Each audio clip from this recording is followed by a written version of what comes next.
안녕하십니까. 제한군인의 안보교수 장형령입니다. 오늘은 아프가니스탄 전쟁 종류와 그 의미에 대하여 알아보겠습니다.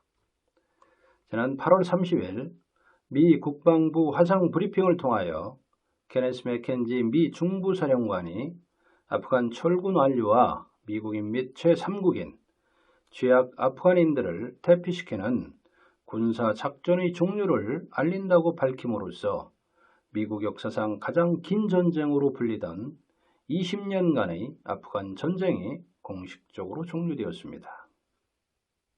이것은 아프간 전쟁이 종료되었다는 것을 상징적으로 보여준 사진입니다.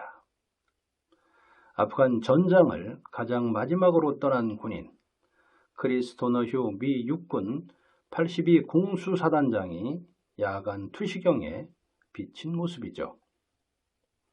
오른손에 총을 든 채 탈레반이 통제하는 수도 카불을 뒤로하고 C-17 수송기에 오르는 그의 모습은 2001년 10월 9.11 테러 주범인 알카에다를 소탕하기 위하여 아프간을 침공한 이래 20년 만에 미국의 가장 긴 전쟁이 공식 종료되었음을 웅변하면서 아프가니스탄 전쟁의 마지막 장면으로 남게 되었습니다.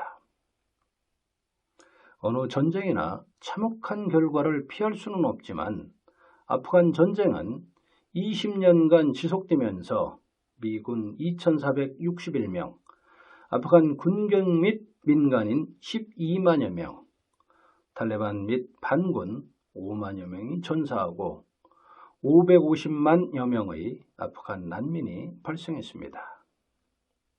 이 기간 동안 조지 W. 부시, 오바마, 트럼프, 바이든까지 무려 4명의 미국 대통령이 임기를 보내며 2조 2,600억 달러의 예산이 투입되었습니다.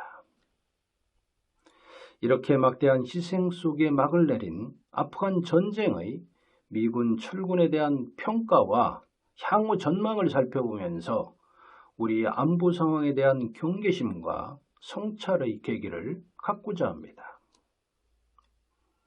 지난 8월 30일 USA 투데이는 이날 아프가니스탄에서 미군이 모두 떠난 뒤 탈레반은 카불 공항에서 승리를 만끽했다고 전했고, 탈레반 대변인은 트위터를 통해 우리나라는 완전한 독립을 얻었다면서 세계는 교훈을 얻었을 것이라고 밝혔습니다.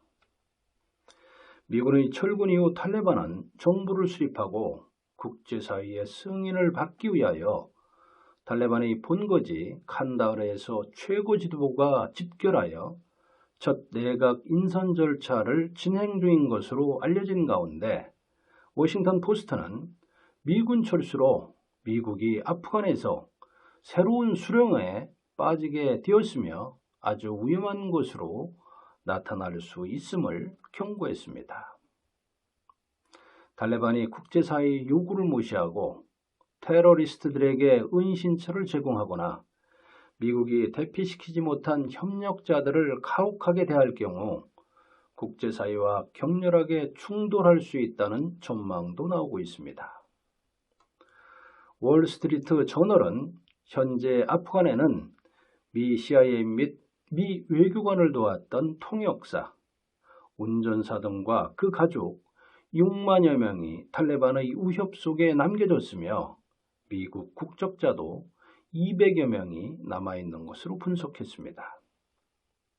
특히 워싱턴 포스트는 아프간 작전에 참전했던 동맹국들과 사전 협조 없이 철군을 결정한 바이든에 대한 불신을 처리하는 또 다른 도전이 남아있다고 우려한 바 있습니다. 한편 스티븐 월트 하버드대 교수는 파이낸셜 타임스 기고문에서 아프간 개입을 중단함으로써 바이든 대통령은 미국과 핵심 동맹들이 미래의 중요한 도전들에 대응하기에 더 좋은 입지를 갖게 된 것이라며 전화위복이 될 수 있다고도 했습니다. 그는 베트남 전쟁을 끝냈다고 해서 냉전 시기 미국의 동맹들이 붕괴하지 않았고 나토가 아프간의 수렁에서 빠져나오면 대중 견제 같은 더 중요한 일에 관심과 지원을 추구할 수 있다고 말해 결이 다른 의견을 제시하기도 했습니다. 한편 이번 아프가니스탄에서 미군 철수와 함께 바이든 대통령은 전쟁 종료와 승리를 선언했지만 미국 국내에서 수세에 몰리며 정치적 위기를 맞고 있다는 평가가 나오고 있습니다. 아프간 미군 철군 과정에서 드러난 바이든 정부의 정보 실패와 대응 미숙에 대한 비판 여론이 커지면서 외교안보의 경륜과 안정을 내세웠던 바이든의 리더십이 훼손되었다는 것입니다.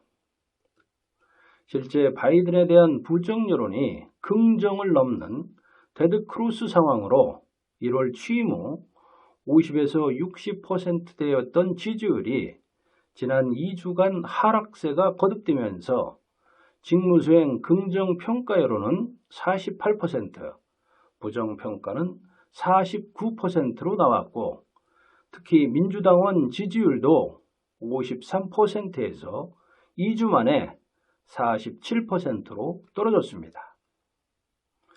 바이든 직무수행을 강하게 반대한다는 공화당 지지자들의 비율도 76%로 최고치를 기록했고 로이터 통신과 여론조사기관 입소스가 실시한 여론조사 결과 미군 철수 관련 바이든의 대처와 관련하여 지지한다는 응답은 38%이나 지지하지 않는다는 응답은 51%로 절반을 넘었습니다.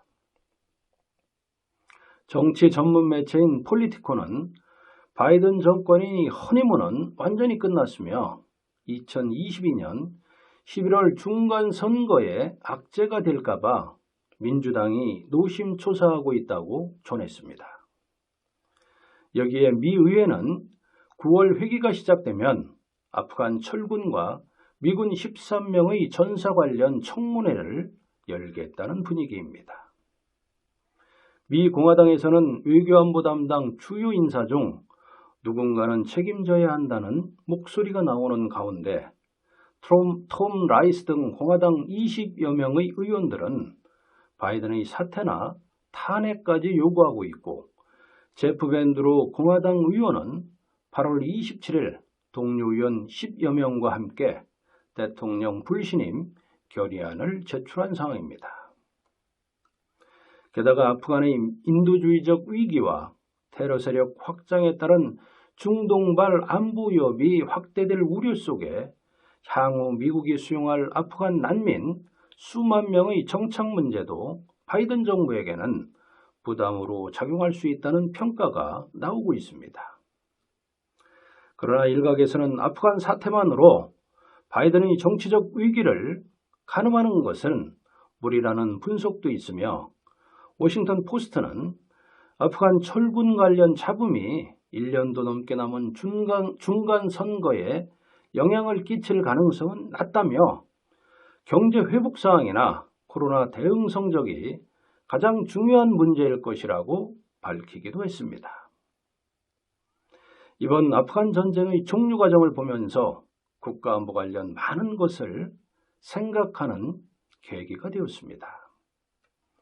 무엇보다 국익 최우선이라는 냉엄한 국제정치의 현실을 보았습니다. 아프간 정부의 무능과 분열이 자초한 비극이라지만 안보의식과 군이 국가 방위의 소명을 다하지 못하게 되면 나라가 어떻게 침몰되는지를 경험하면서 나라와 안보의 의미를 다시 한번 되새기게 한 전쟁이었습니다. 근본이 바로 서지 않으면 나라를 지킬 수 없다는 사실과 동맹의 중요성을 이보다 더 강력하게 시사할 수 있을까요? 진짜 미련한 사람은 똑같은 돌부리에 2번 넘어진다고 했습니다. 우리가 우둔한 인간이 되지 않기 위해서는 국가안보의 소중함과 총력안보 태세를 깊이 새겨야 합니다. 전쟁이라는 똑같은 돌부리에 또다시 넘어질 수는 없지 않겠습니까? 감사합니다.